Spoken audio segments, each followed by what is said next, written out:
Leave it!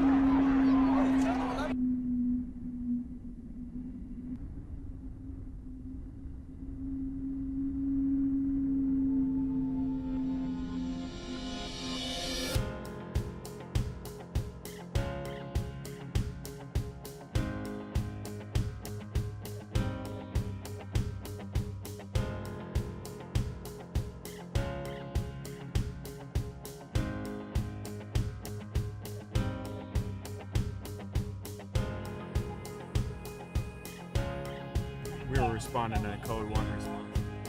It's getting ready to get down. Fall back, fall back.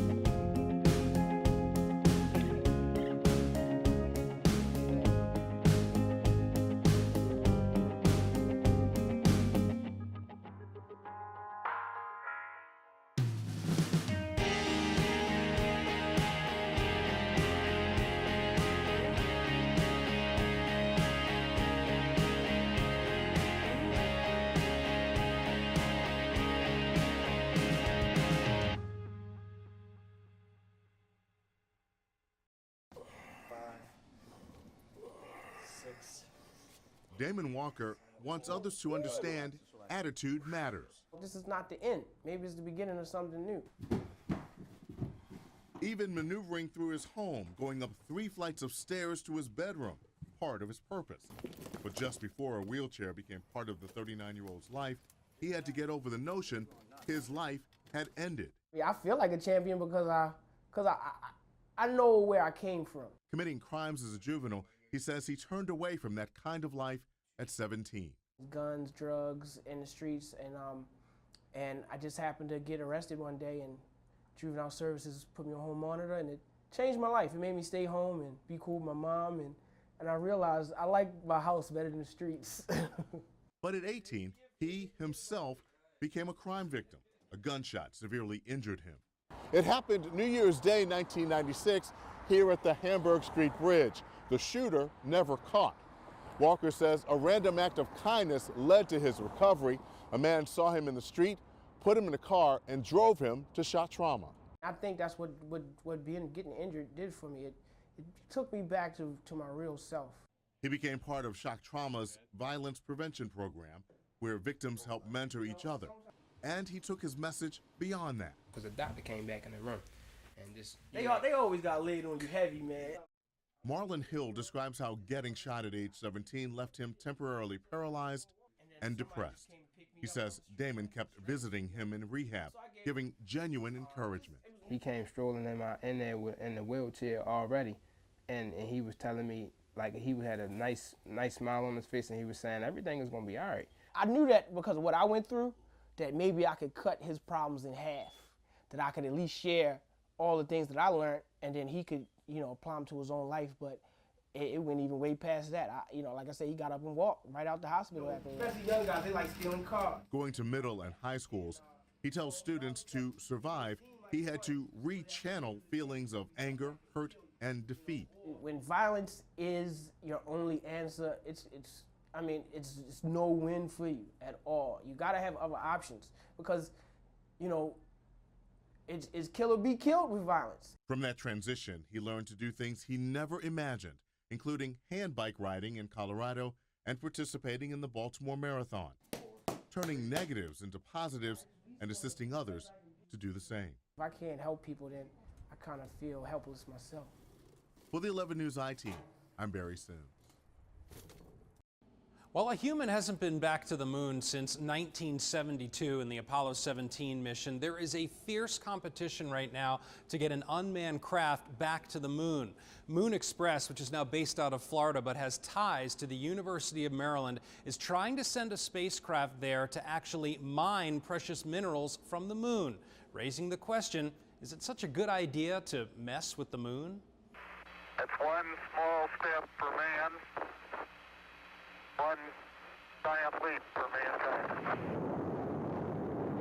It used to be global powers competing to get to the moon, but now it's private companies jockeying to be the first thanks to the Google Lunar X competition. Google will pay $20 million to the first private company that successfully lands an unmanned craft on the moon, moves at 500 meters, and then transmits back HD pictures. Moon Express, founded by a pair of Silicon Valley billionaires, aims to be that company. Its mission, to mine the moon mainly of tritium, a very rare and valuable element used for fuel and fusion.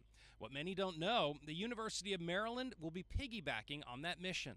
In other words, to carry NASA experiments, other countries' experiments, equipment for mining, equipment for moon being a way station to Mars. When you send light to the moon... University of Maryland astrophysicist Douglas Curry has arranged with his colleagues to deliver a new set of lunar laser ranging rays. The new generation reflectors, or mirrors, which are small yet very expensive, will help study and hopefully start understanding the mysteries behind dark matter, which makes up about 70% of the universe.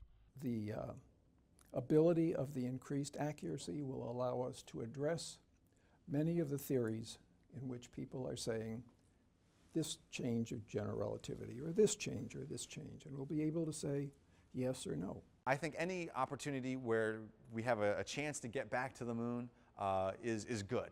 Noah Petro, a lunar expert at the Goddard Space Center, says NASA has embraced private companies interested in space exploration, marrying profit with experimentation. Private company X gets to go to the moon, we get to come along and learn about lunar surface. So it's a win-win in both cases. The demolitions for the lunar colony screwed up the orbit, okay? The moon's breaking up, all right? As far as mining the moon, Petro says science fiction type images of the moon breaking up from too much mining are just that, fantasy, and that it is safe to explore and should be for generations to come. Moon Express is hoping to launch sometime in 2017. The estimated cost of the mission, anywhere between $5 and $10 million, which is really a small cost when you think about it, given not only the Google Prize money, but the valuable minerals that could be brought back as well. At the Goddard Space Center, I'm Lowell Melser, WBAL TV 11 News. For Baltimore beer lovers, this is the Holy Grail.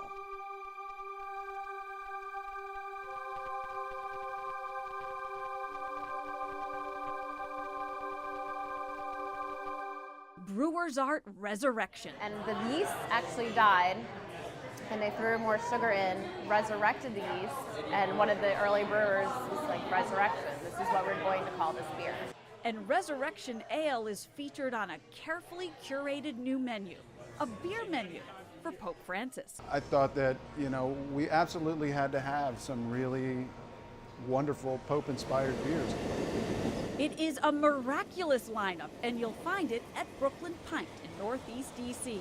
Just around the corner from the Basilica, site of the Papal Mass, they're serving up nearly 24 religious-themed beers. Going to be pouring Evil Twin, Double Barrel Jesus, as well as a very rare coffee version of an Imperial Stout they make called Even More Jesus. Also confirmed, 5 monks, Hop God, and Duclaw's Divine Retribution, another Baltimore entry. It's big and thick and rich and picks up all this really nice oak, vanilla, bourbon. There's also an Avila Abbey Ale, and Matilda slides onto the list with its religious backstory. A lot of different beer styles, a lot of different breweries, a lot of different countries. A lot of Trappist beers, too.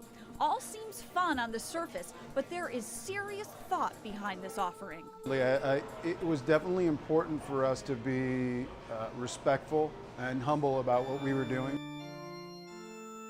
They are tapping into a centuries-old tradition, religion and beer.